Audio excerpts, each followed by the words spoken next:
McCormick. I'm from Fresno, California.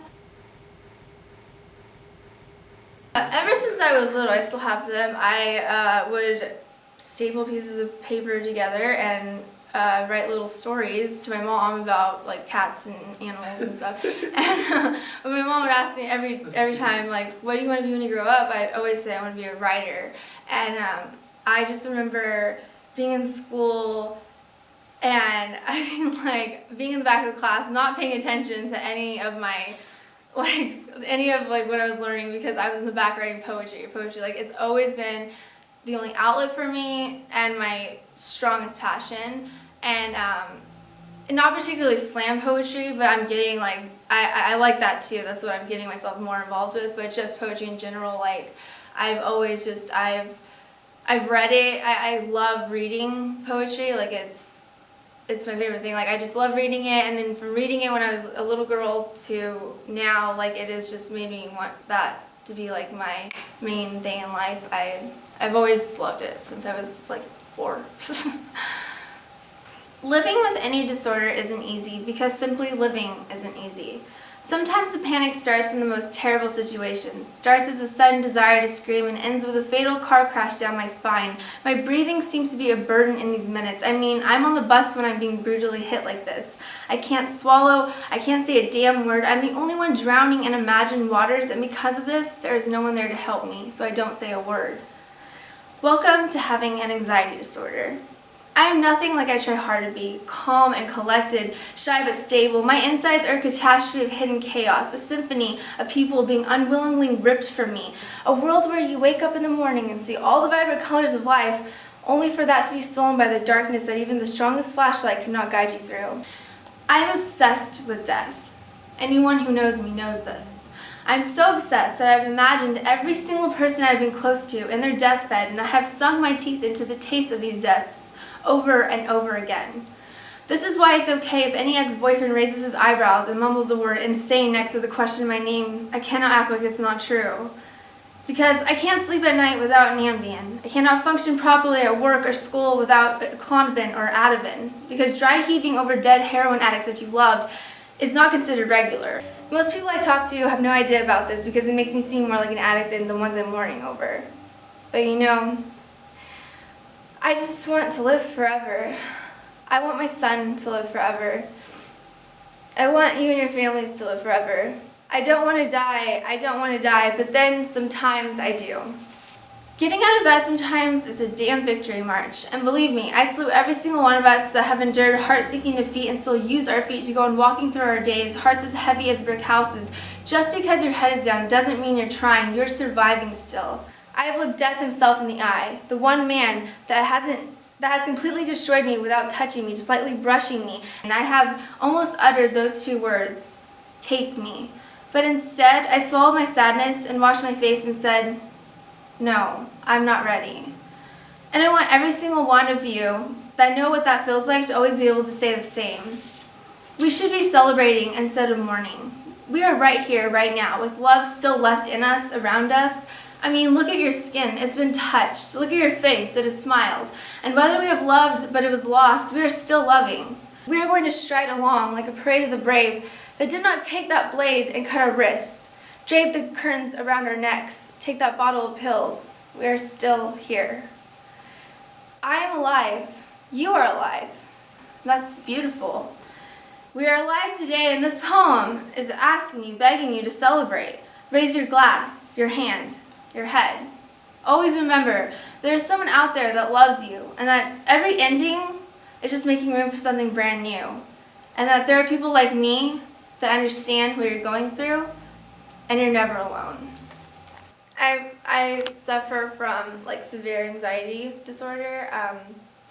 I had it before when I was younger, but it wasn't as bad as it is now.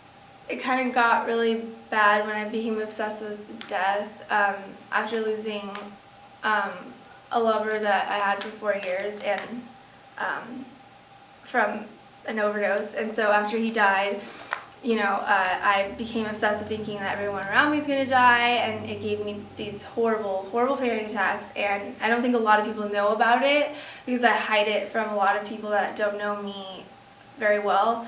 And it bothers me that I can't speak out about it because I feel like I'll be judged by it because it's a mental disorder, and a lot of times mental disorders aren't considered, a disorder at all. It's like, oh, you're just feeling sorry for yourself sort of thing. So I thought I had to get off my chest and like let people know that that's like who I really am. Like I have a really big struggle with anxiety, and it's been a huge, difficult process, but I got on stage. Like, I went to the slam, got on stage. That's like one of my biggest things I've ever done in my life, because I would have never done that like before if I didn't like face the fact that like I needed to get over it.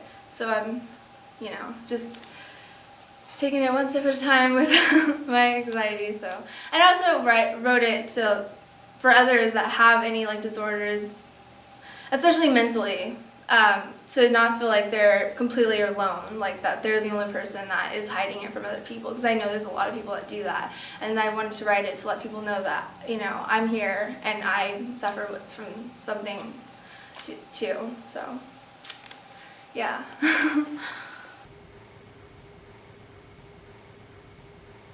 Never stop writing. Lately I've been having a total brain blockage. I can't write at all, but just keep writing even when you can't write. And I also advise to get involved with the community, because I gave up on writing for the longest time, and then I Google searched the inner ear and found it, and I had heard nothing about it. I knew no one that went there, and it changed my life. Like it just showed me that I was completely not alone with my passions and how I felt about life in general. Like I was in a room full of people that were like me, so if anyone feels like, their passion for writing is not being, appreciated like I did a lot of times, like they should get involved with the community, because I know every community at least has something there for poets and writers, and it really helps you strive to become like a better writer and poet in general too. It definitely does with me. I'm Roy Cammon from Fresno. I got started in 3rd grade. I was always like an angry kid, and I couldn't hold my tongue. So my mom was like, "You should start writing in a book," and I started writing in a book. And then like this poetry club was formed, and I joined it, and ever since then, been writing. I love poetry. It heals me a lot. I love telling stories about me, hoping that whoever hears it relates, and it helps them through anything they've been through, like similar experiences. I want you. Matter of fact, I need you. I need you like Kobe needs a good team to thrive. I need you like life support so I'm dying, I can still feel alive. I need you when my life is getting damp. You're water to me when my life is catching cramps. I need you and I can't wait much longer. I need to abuse you like steroids. With you I feel much stronger.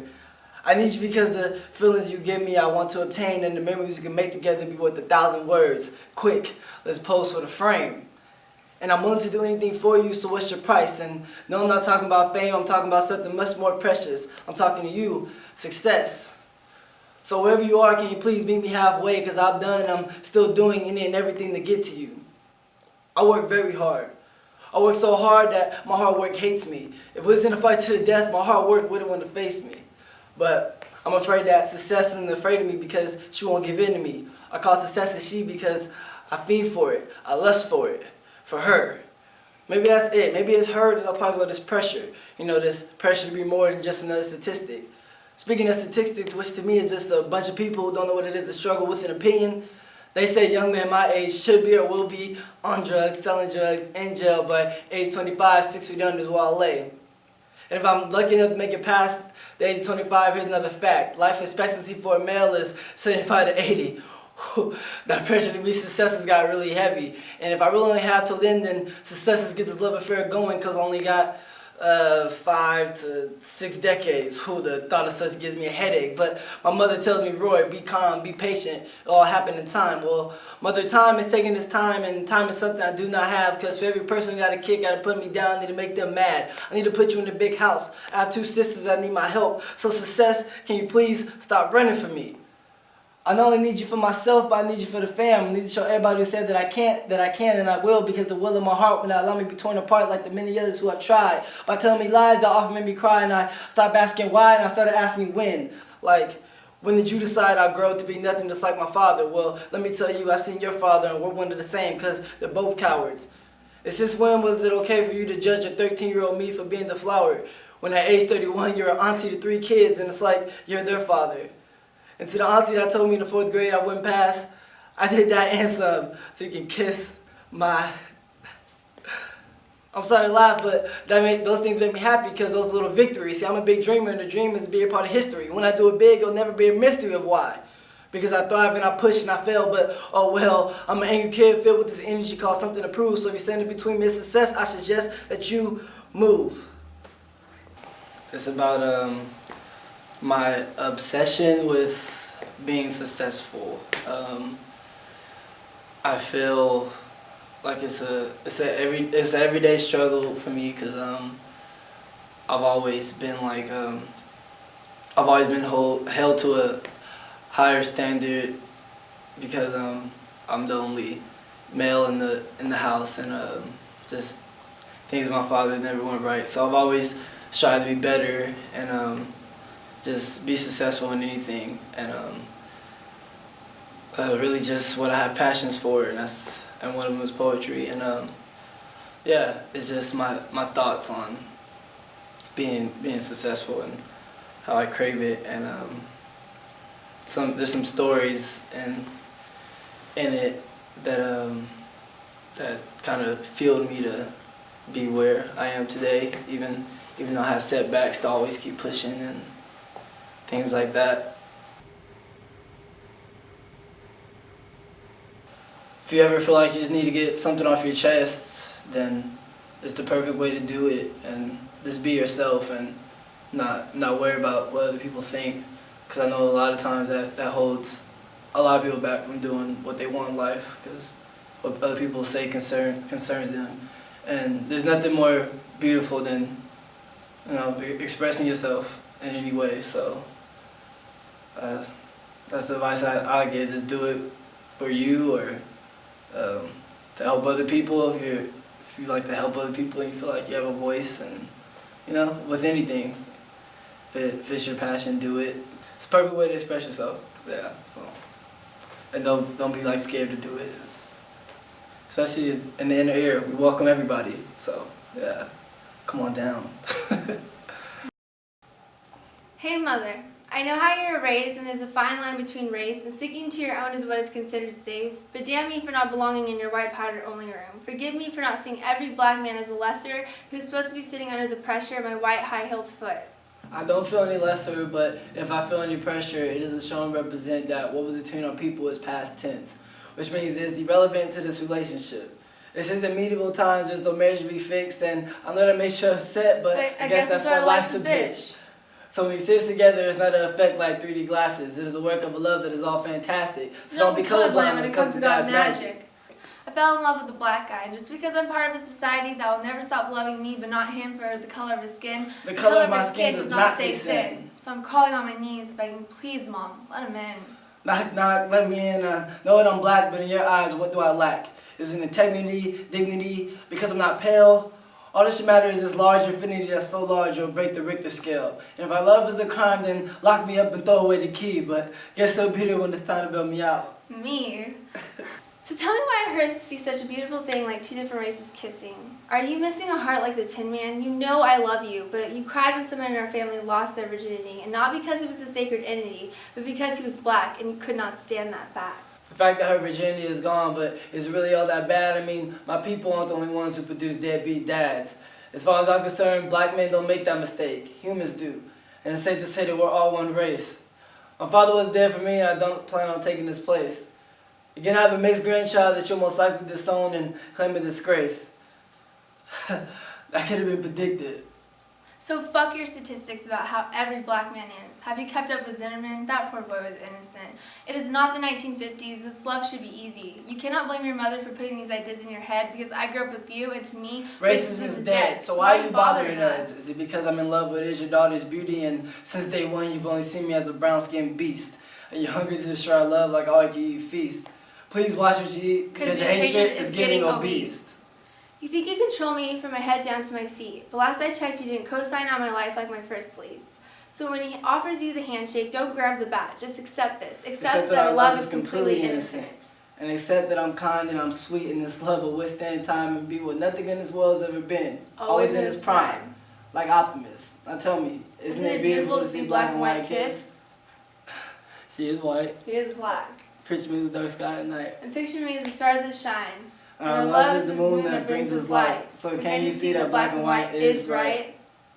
My mom is racist, and it was basically about her and how she continually blames like how she was raised for being a racist, like, and her, like, my whole family on her side is just completely racist, and it was, a lot of parts in it aren't about me particularly, it's about like my sister, because she's dated black guys, and my mom would always deem them like unworthy of her because they were black. So I was like, this is bothering me, and plus it's just a big thing in society as well, so I thought like it was an important thing to talk about.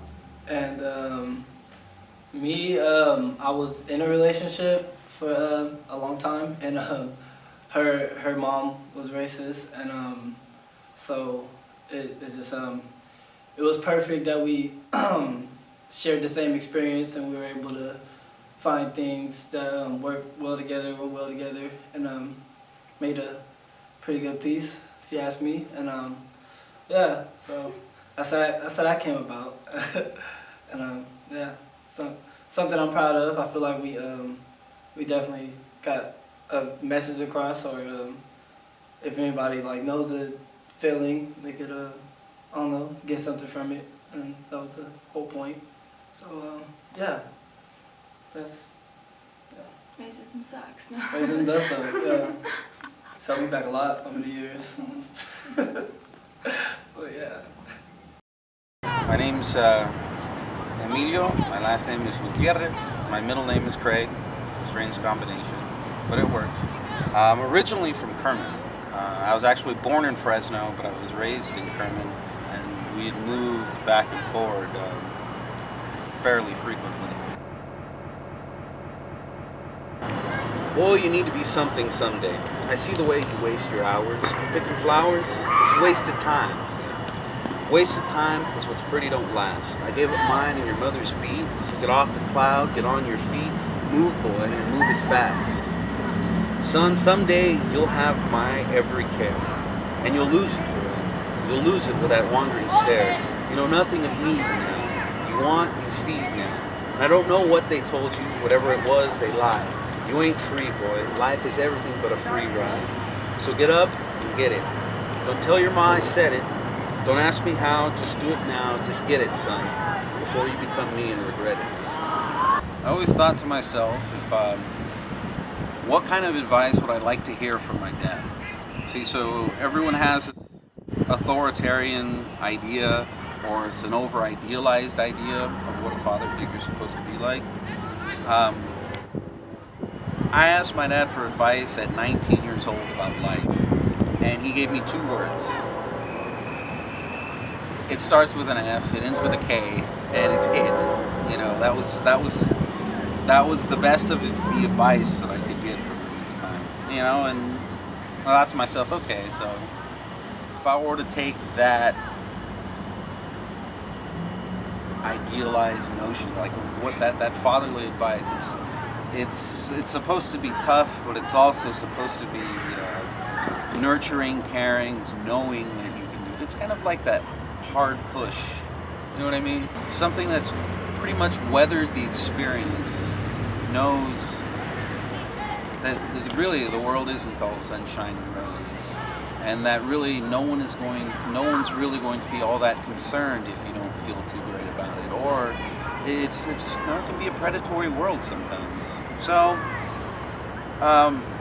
what advice I didn't get out of those 2 words, you know, I learned from experience. So, I figured to myself, if I could take that experience, turn it into some kind of, I suppose, ideal, put it into words, then that would be it. Yeah. We live this, in this, inside the shadow of a stalking predator, atop ideological foundations in sand. We live like this, within this, where life is rented, where freedom is bought, where liberty is a bustling jailhouse and hope is a bloodstain fading into the side of the bay. We live through this, alongside this, a world where purchasable minds of children rot through their teeth, where bodies are broken and auctioned piecemeal, where the debtor is the new slave and the creditor is the new slave holder. And the seed and the earth is patent and possessed. The eyes turn toward the gods pining for some poetic justice. The eyes turn towards the gun, the drug, any mad fix in the name of peace. And peace will come. Peace will come after a frenzy of deadly riots in the streets, after the poor turn to cannibalizing the bones of their forefathers, and as the rich share their final feast. The cries of our children will be silenced by stamping soldiers and whistling bullets. The lands of our fathers will be as the bodies of our mothers, broken, sterile, and starved. But peace will come. Peace will follow an ocean swallowing our remaining tributes, our trash, and our filth, our want, and our waste. When the irradiated, worn world finally buries her dead in fallout, only then will there be the most beautiful peace never heard, never seen, non-negotiable, and unconditional. The weary horizon will yawn and breathe with sunlight upon an earth anew, owner-free, innocent, and clean, and pure, waiting to live again. I had a very romantic idea of journalism when I first got into it. You're supposed to be these paragons of truth, the great truth seekers of the world. You're supposed to vet all injustice and unfairness in the world, and it turned out that was pretty much a part-time job as a journalist. The rest was to process the information as it came and spit it out in a way that people can understand. Never mind what's going on behind the scenes. Never mind what's really happening. And I couldn't take it. I couldn't take it. Every assignment that I asked for, every story that I wanted to do was either cast aside as an opinion or painted as almost some kind of humor. Or you get the liberty in poetry to say really what you are really thinking. And it's not that I see gloom and doom in the world. It's not that I'm painting a picture of this is the way it's going to end. But if we stop and look at all the subversive elements that exist in every level of our society, your average person will agree with the phrase that there's corruption. But if they understood how thorough, if they understood how embedded and how ingrained it was, then doom wouldn't seem like such a ridiculous outcome or even solution. So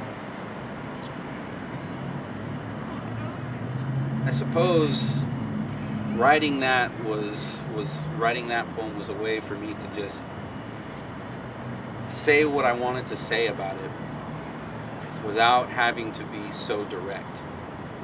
Because if you name names, people politicize it. They turn it into a war of margins. This person on the left, this person on the right. They never take the substance of what you say. How you say it. It's the fine art of punditry.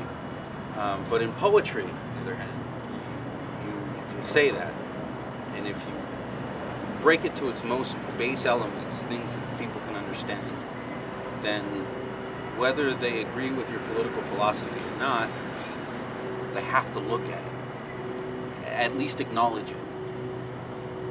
Whether they choose to deny it or not is their own business. So long as it's said is, I suppose, what counts. So.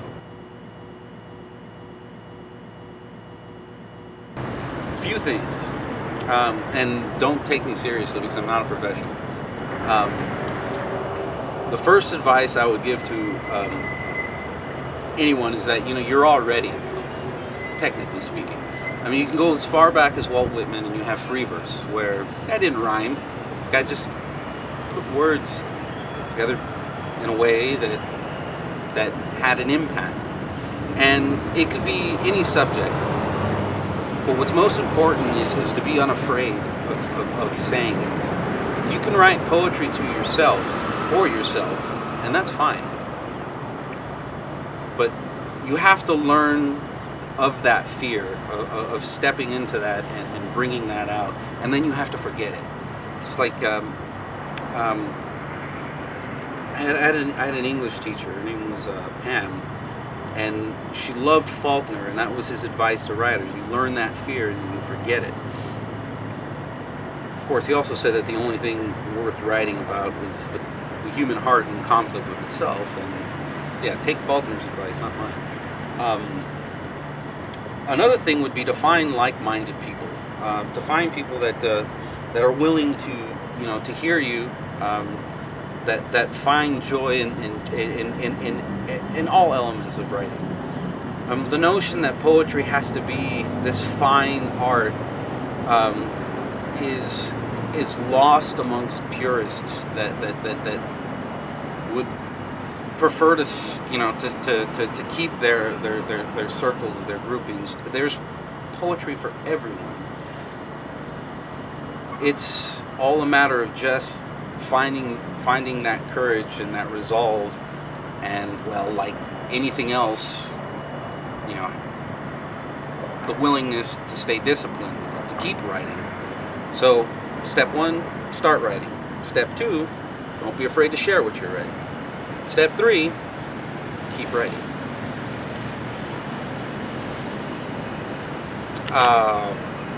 Ernest Hemingway also said, "Write drugged, edit sober." I don't know. Like I said, I'm not an expert, but I can appreciate someone having the courage to take a thought or a feeling, materialize it, because writing is what it is. It's materializing your thoughts, and then sharing it.